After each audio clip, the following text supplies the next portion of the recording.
श्री सीतारामचंद्राभ्या नमः। वाल्मीकि रामायण अयोध्याकांड सर्ग 63 श्लोक 33 से 53 दशरथ का प्रायश्चित, श्रवण के माता पिता। सत्यं शिवम सुंदरम श्रीराम। श्रीमद्वाल्मीकीय रामायण। श्री सहित दिनकर बंसभूषण काम बहु छवि सोहई। नव अंबुधर बरगात अंबर पीत सुर मन मोहई। मुकुटांग दादी विचित्र भूषण अंग अंगन ही प्रति सजे। अंभोज नयन बिसाल उर्भुज धन्य नर निरखंतीजे। वृद्ध पिता पुकारते हैं, बेटा इतनी देर क्यों की? जल्दी जल लाओ। फिर और सामने होता है दशरथ, अपराध बोध से कांपता हुआ। अयोध्याकांड सर्ग 63 श्लोक 33 से 53 का सबसे मार्मिक मोड़ सुनिए। पिछले भाग अयोध्याकांड सर्ग 63 श्लोक 16 से 32 में श्रवण कुमार के अंतिम वचन आए, एक ही बाण से तुमने मुझे ही नहीं, मेरे अंधे माता पिता को भी मार दिया। इन्हें सुनकर दशरथ ग्लानि भय से कांप उठे। आज वाल्मीकि रामायण अयोध्याकांड सर्ग 63 श्लोक 33 से 53 में दशरथ अपराध स्वीकार की दिशा में बढ़ते हैं। वे श्रवण कुमार का परिचय जानते हैं, जल कलश उठाते हैं और माता पिता तक पहुंचते हैं। वहां पुत्र प्रतीक्षा और अपरिचित स्वर का टकराव होता है, जो आगे सर्ग 64 में विलापशाप प्राणत्याग की भूमि तैयार करता है।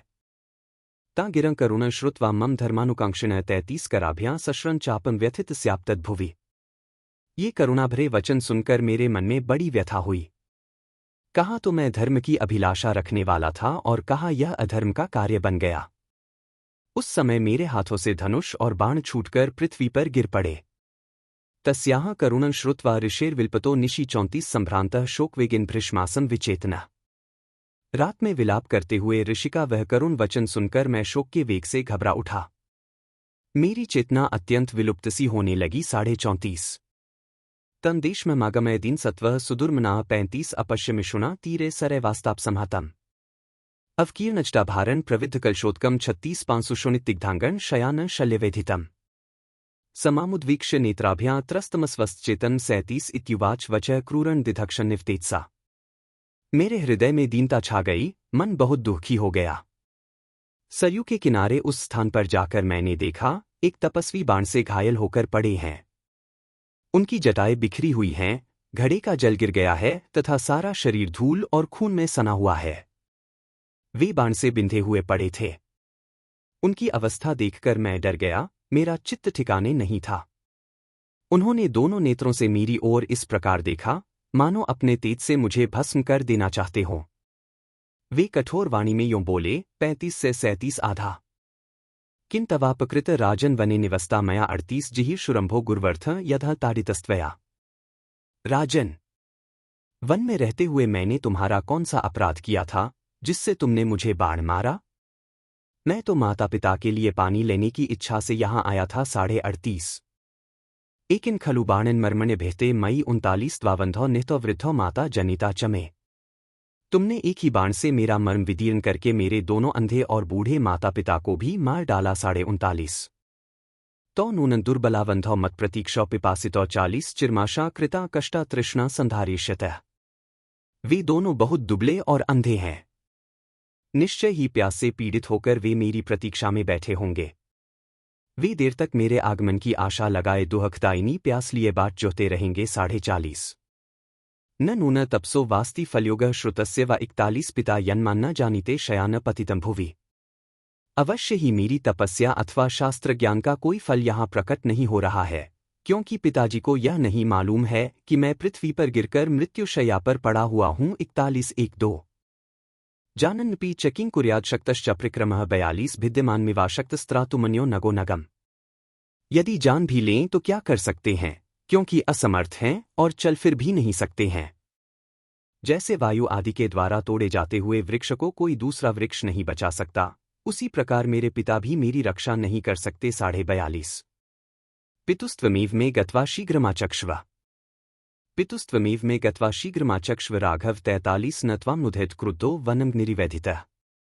अथ रघुकुलनरेश, अब तुम ही जाकर शीघ्र ही मेरे पिता को यह समाचार सुना दो। यदि स्वयं कह दोगे तो, जैसे प्रज्वलित अग्नि समूचे वन को जला डालती है, उस प्रकार वे क्रोध में भरकर तुमको भस्म नहीं करेंगे। 43 इमेकपदी राजन यतो में पितुराश्रमः 44 तत् प्रसादे गत्वा त्वन्न त्वा संकुपितः शपेत्। राजन, यह पगडंडी उधर ही गई है जहां मेरे पिता का आश्रम है। तुम जाकर उन्हें प्रसन्न करो, जिससे वे कुपित होकर तुम्हें शाप न दे। 44:1-2 विशल्यम कुरुमा राजन मर्म में निशितः शरः 45 रुणधि मृदु सोत्सेधन तीर्मंबुर्यो यथा।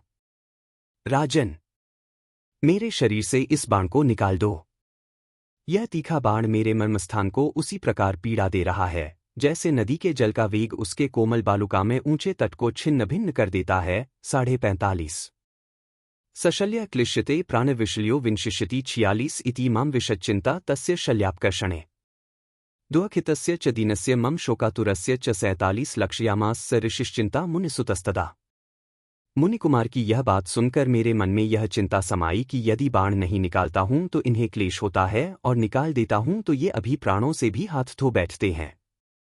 इस प्रकार बाण को निकालने के विषय में मुझ दीन दुखी और शोकाकुल दशरथ की इस चिंता को उस समय मुनिकुमार ने लक्ष्य किया। 46 से 47:1-2 ताम्यमानम समाकृच्छ्रादुवाच परमार्थवित 48 सीदमानो विवृत्तांगोचष्टमानो गतः क्षयम् संस्तभ्य शोकं धैर्येण स्थिर चित्तो भवाम्यहम् 49 यथार्थ बात को समझ लेने वाले उन महर्षि ने मुझे अत्यंत ग्लानि में पड़ा हुआ देख बड़े कष्ट से कहा, राजन, मुझे बड़ा कष्ट हो रहा है।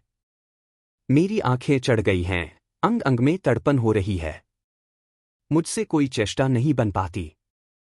अब मैं मृत्यु के समीप पहुंच गया हूं, फिर भी धैर्य के द्वारा शोक को रोककर अपने चित्त को स्थिर करता हूं। अब मेरी बात सुनो। 48 से 49 ब्रह्महत्याकृतं तापं हृदयात्पनीयताम् न द्विजातिरः राजन माभूत ते मनसो व्यथा 50 मुझसे ब्रह्महत्या हो गई, इस चिंता को अपने हृदय से निकाल दो।